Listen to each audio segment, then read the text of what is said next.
Hello class, I'm just going to be going through most of the steps for making the house and surrounding yard that I've used so far in this series of lessons.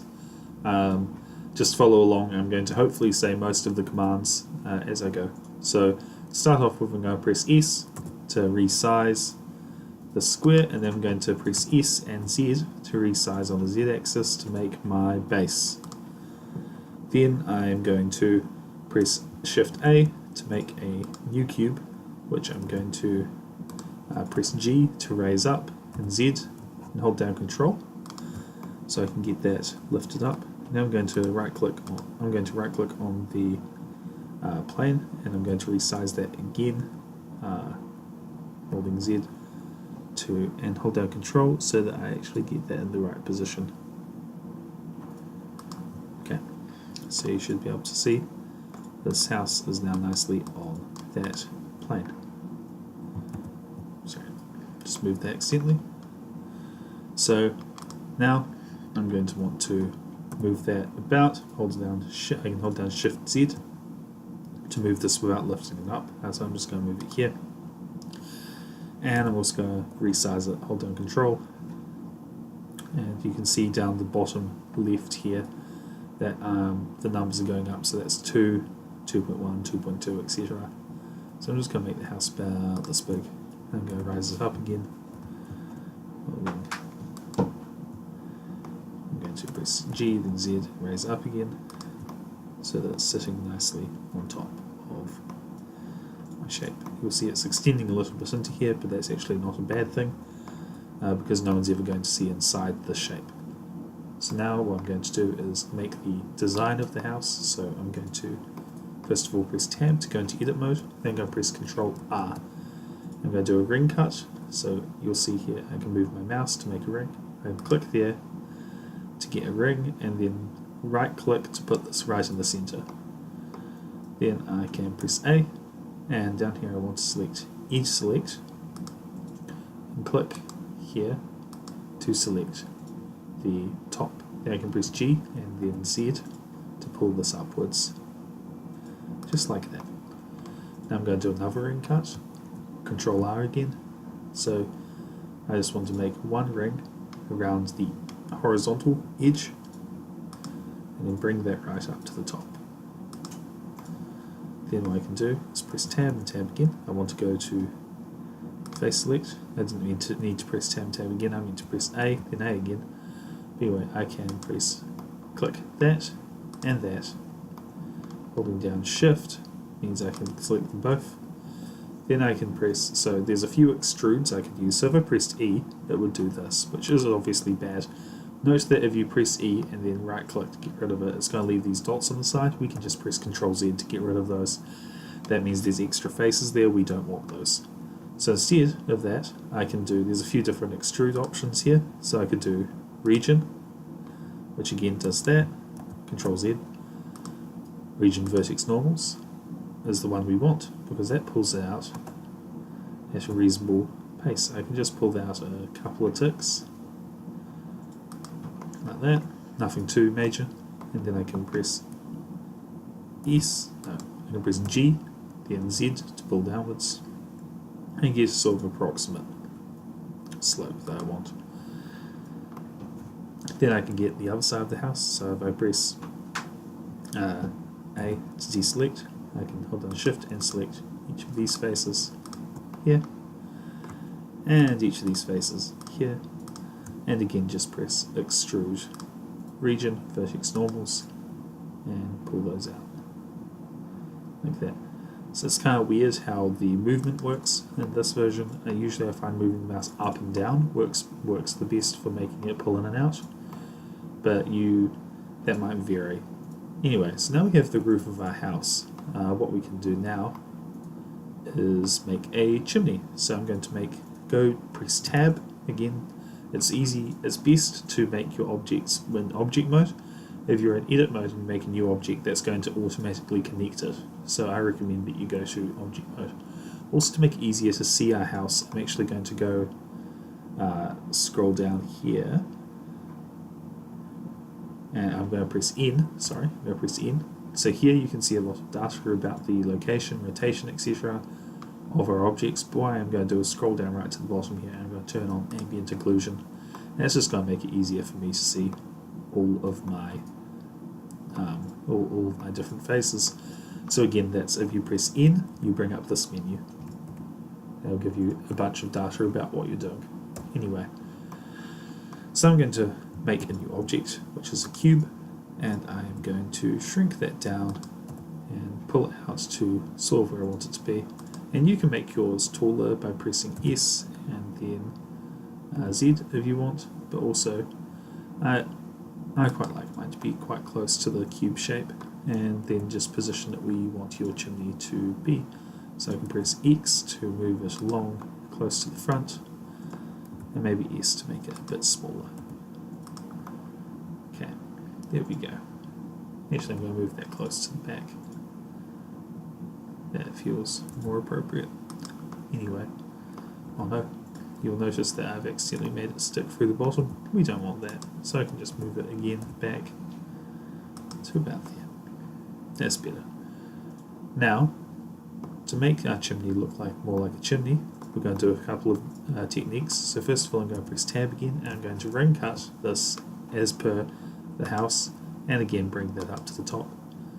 Then I can go to face mode and select the 4 faces around the top edge. I can also press the dot next to the 0 on the right side numpad of your keyboard. So under the 9 grid of numbers, you can press the full stop / dot, and that will center it on your object.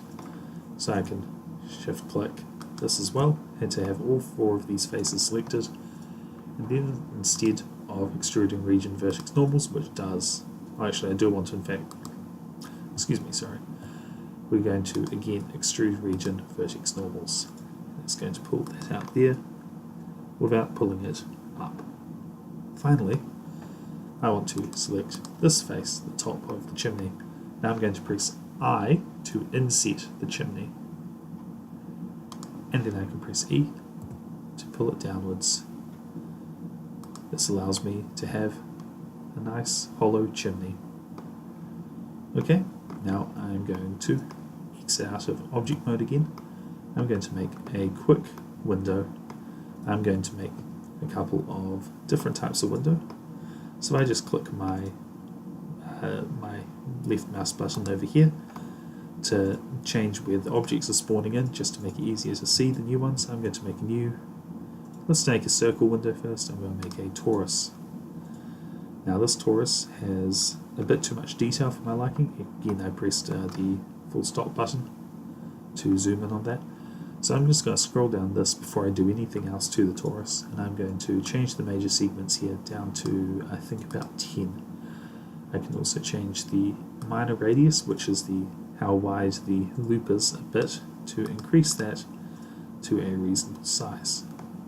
Then what I'm going to do is press Shift A again and add a circle.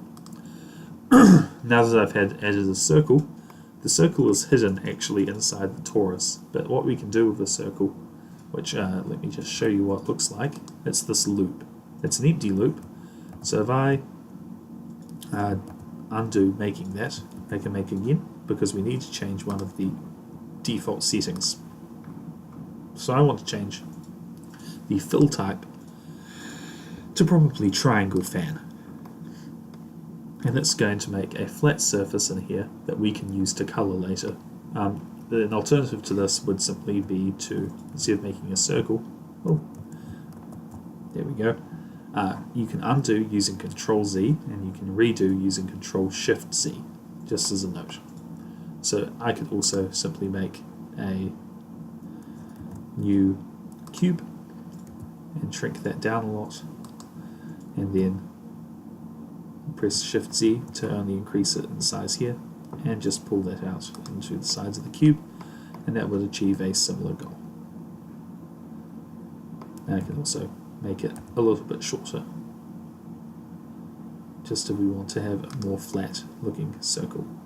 Now I'm going to use this method just because planes can be a little weird to work with. Then I'm finally going to press Shift A once more, make a cube, shrink that down. I'm not going to flatten it out like the previous cube. What I'm actually going to do is press S and then X and stretch that out.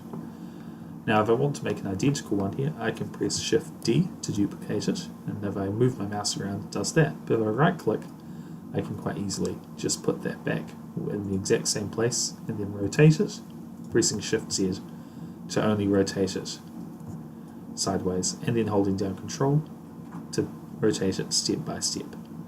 So again, that was Shift D to make a new one, right click to put it where it was, rotate to move it around, but then I press Shift Z to only rotate it along the Y and X axis, and then I can hold down Control to do it step by step and get it right where I want it to be. In this case, 90 degrees. And then I'm going to right click that and actually delete it by pressing X, because that's a duplicate and we don't want that, because I already have the cross beams I need. Now what I have here is a quite nice looking round window, which I can press B to grab and select the whole thing. Now I can press, if I want, Control J, and that's going to join the objects. Now if I deselect it, I should be able to select the whole thing. If I grab it and move, oh no, that did not work. Let me try that again. If I Shift select this, then this, then this, this, then Control J, there we go. If you Control J right, it should do a thing. Then I can press A and select that and move it, and it will all be moved as one thing. Now what I can do is move that to the house. It's easiest to move things using your X, Y and Z keys, because then you can move it exactly how you want it without having it move in a weird way. Now I also want to rotate it around the Y axis and hold down Control to get that exactly vertical, and then move that, maybe shrink it down a bit, and then just maneuver it into position in the middle of the face of the house. If I press X now, after pressing S, then I can just sort of move that into position.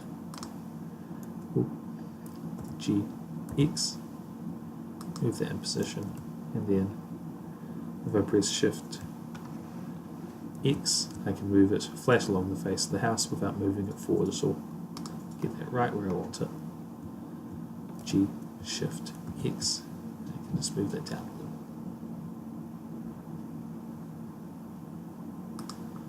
Okay, there we go. There's a nice window. It's a little bit out. Let's press X, pull that back in a little. There we go. Okay, so now I have created a round window, which you can use in all your houses.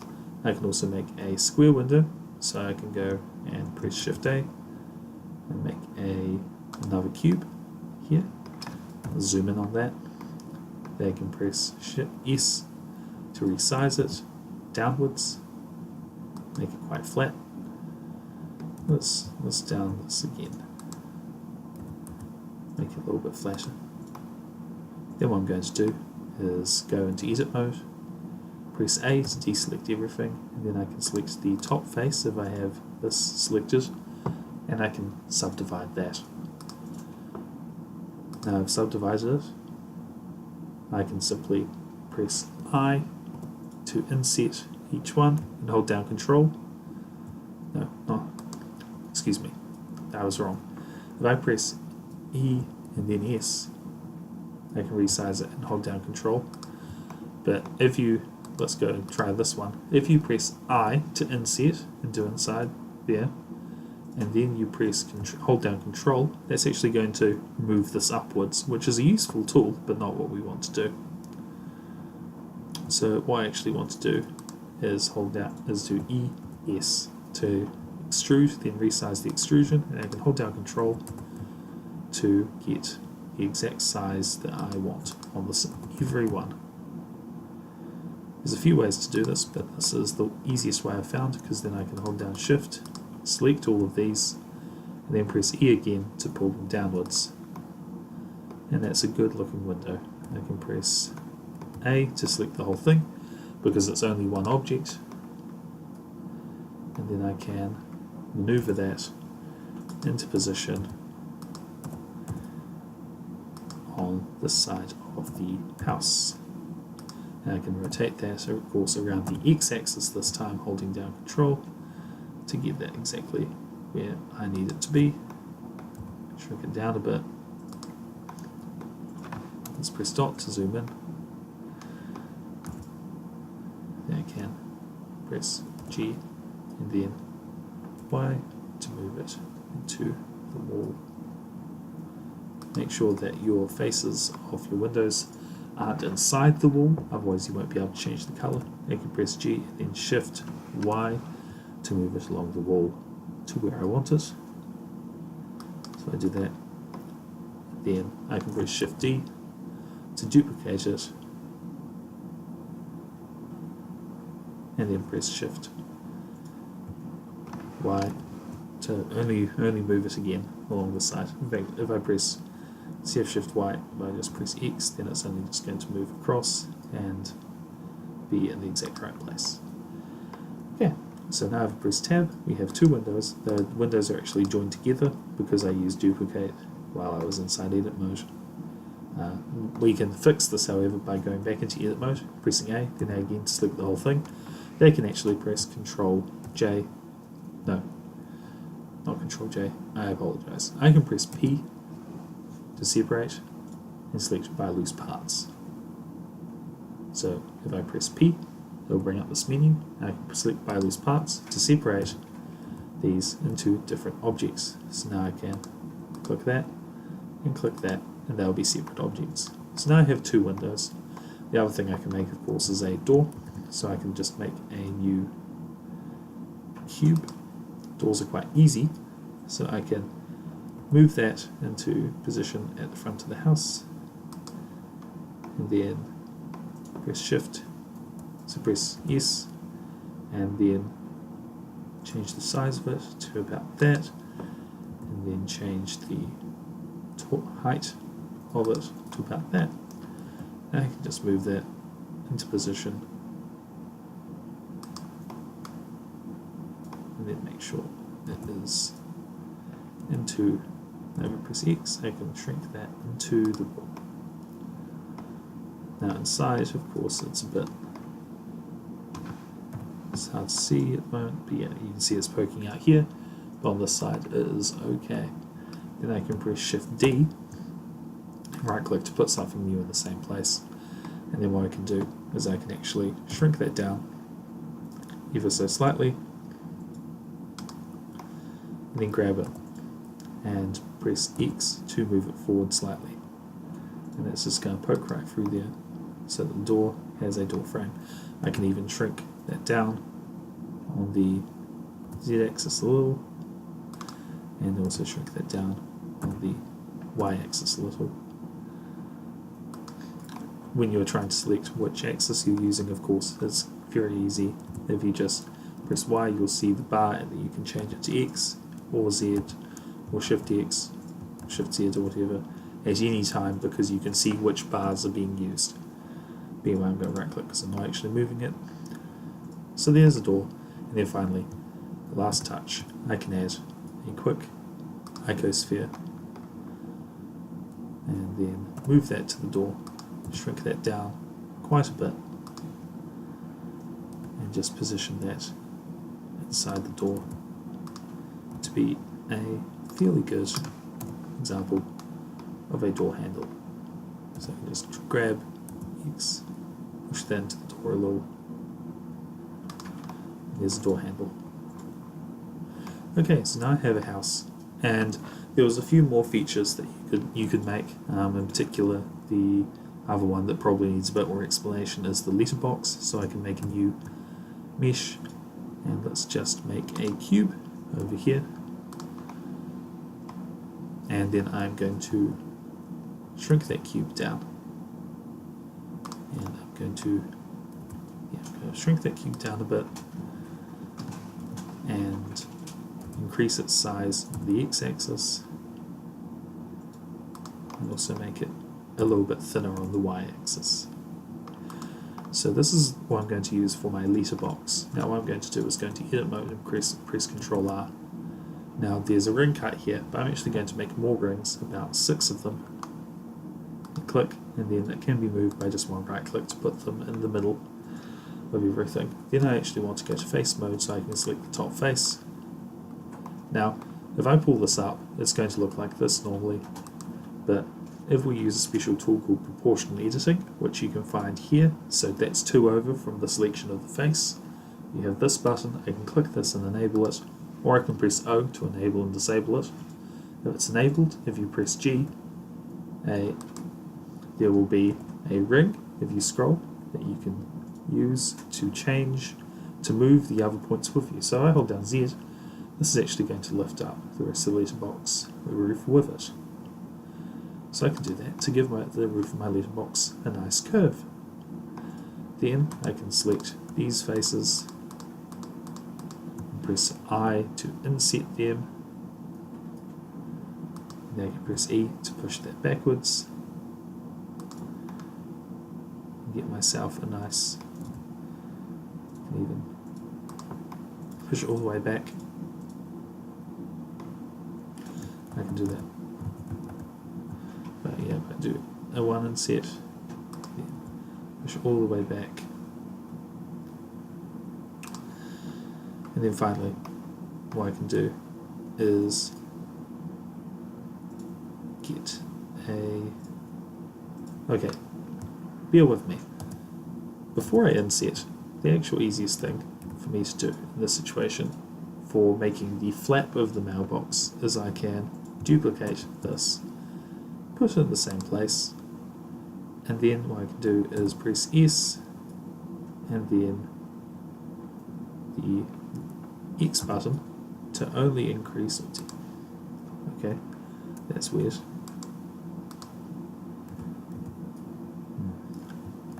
Let's Control Z a little bit.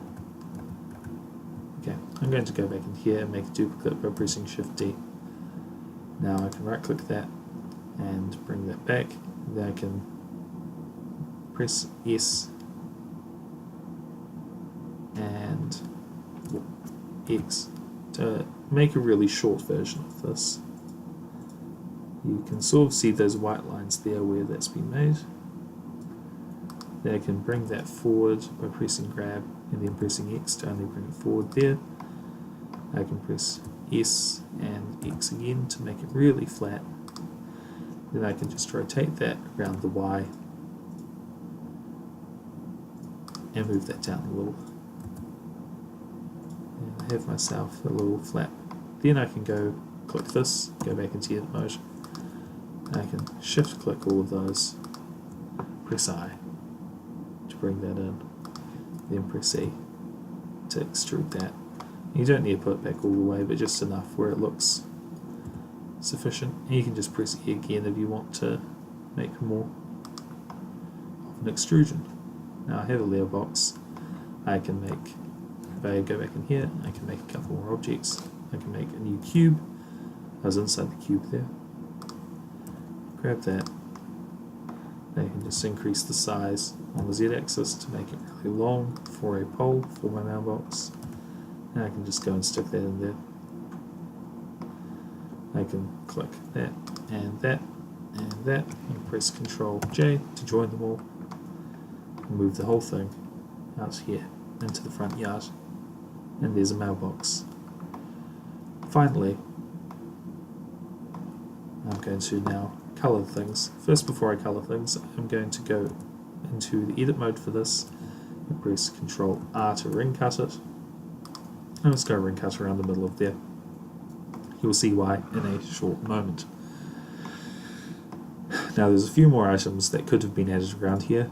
You could add a fence. Fences can be made, in particular like a spiked fence, can be made in a similar way to the shape of the house by ring cutting and then pulling upwards. And you can also make a lake by doing some subdivisions. I will note, if we go into the subdivision stage of, you can subdivide this up, right? So if I subdivide this a couple of times and then decide, oh, I want my lake to be here, so I can subdivide this a few times. you'll notice the dots on the sides of here moving. That's because the subdivision gets a little weird when it tries to subdivide with more than 4 faces attached to it. So if I tried to subdivide this face now, it wouldn't actually do anything, it would just pull a bunch of the dots closer to it. So if we undo, I want to note that the best way to subdivide is actually to subdivide everything at once, so that there's as many dots as you want without things getting kind of weird. That is of course going to make it hard to subdivide the side here, but at the moment that doesn't matter because you're not planning on doing anything with that. Then if I wanted to make a pond, which is what I use this for, I can select as many of these as I want in a random combination, so I can get even an interesting shape, and then I can extrude that downwards. And there'll be a sort of blocky shape, and you can also use proportional editing to move those around a bit. So if I size that, I could even make it a little bit of a bank. So now I want to color everything, so I'm going to go into a new mode. So over here, I'm going to change this ball, this white ball, next to object mode. I'm going to change it to material. Now it's going to make everything a little bit shadowy and weird. Then go to cycles render up here. Now everything looks nice and white. Then I'm going to go over and pull this out until I can see the material option, which is this. The material option is the same over here and over here. It's the same. Now I can add new materials to my shapes. So I want to add, for starters, a house wall.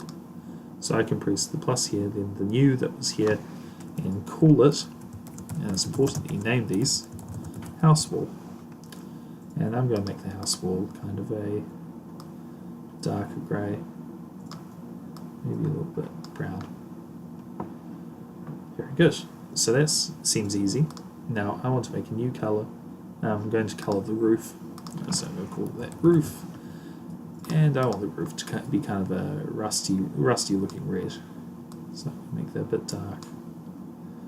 Now you'll notice that it hasn't shown up anywhere. That's because, of course, if you have 2 colours, it's going to go with the top one as the default, and it's going to colour the whole building that way. But if we go into edit mode, we can actually select every tile on the roof. You can grab things for this, but you might grab stuff you don't want to recolor, so I'd recommend just selecting every face one by one, making sure you have everything selected. Then, oh, I accidentally moved everything. Don't do that. I don't recommend it. If you are having trouble selecting things, just zoom in. It'll make everything a lot easier. Just make sure you have even the underside selected, because all of that is going to be coloured this new colour. Once you have it all selected, you can just press roof here and then assign it. So you have to make sure you have the colour selected before you assign it. So now we have a coloured house. Then I can go out of edit mode and select a new object to colour that. So I can colour this window by going to edit mode, by pressing tab or selecting edit mode in this menu. I can add a new material, and let's say I make a new window frame color, and that's going to be maybe a lighter blue, yeah, light blue, like that.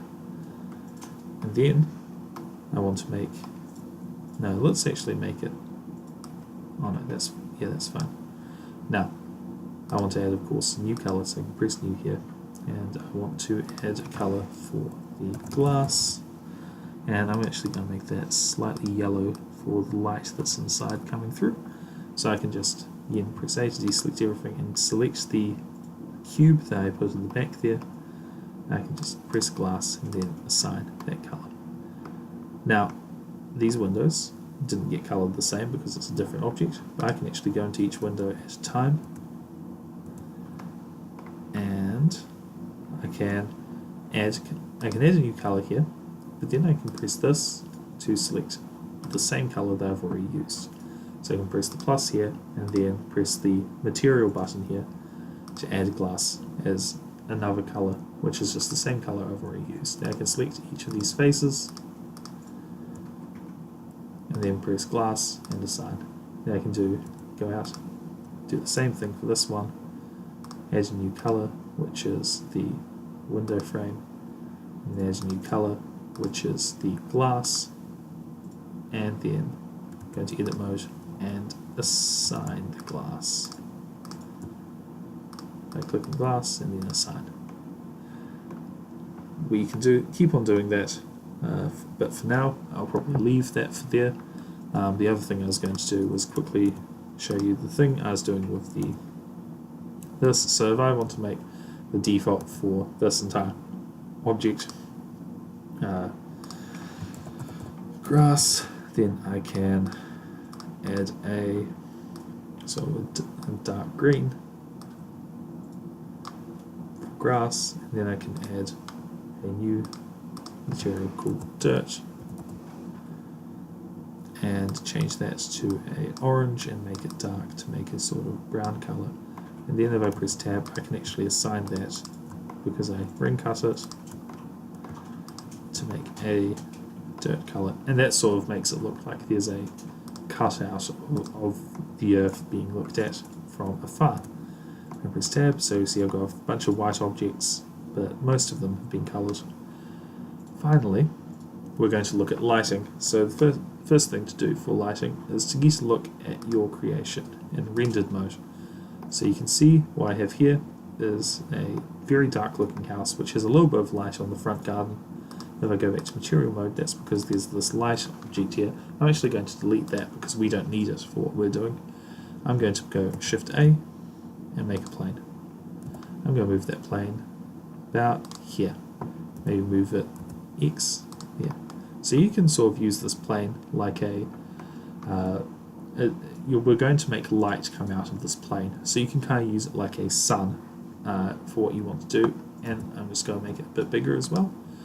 So we're going to add a material to it that is going to work similar to the colours we've used, but a bit more interesting. So I'm going to actually add a material to this. I'm just going to colour it the same as the glass. This is also going to affect the glass of your house, but luckily that's the effect we want it to make. So I can have that colour for the glass, and then I can change the surface here that says diffuse BSDF and change that to emission. And that's going to mean that it's emitting light. Now I can turn the strength up here. I would recommend something like somewhere around 9, 8.9ish.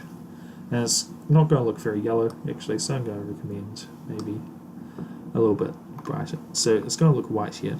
Now if I go back into, so if we go here, rendered mode, that's what your image is going to look like when it's done.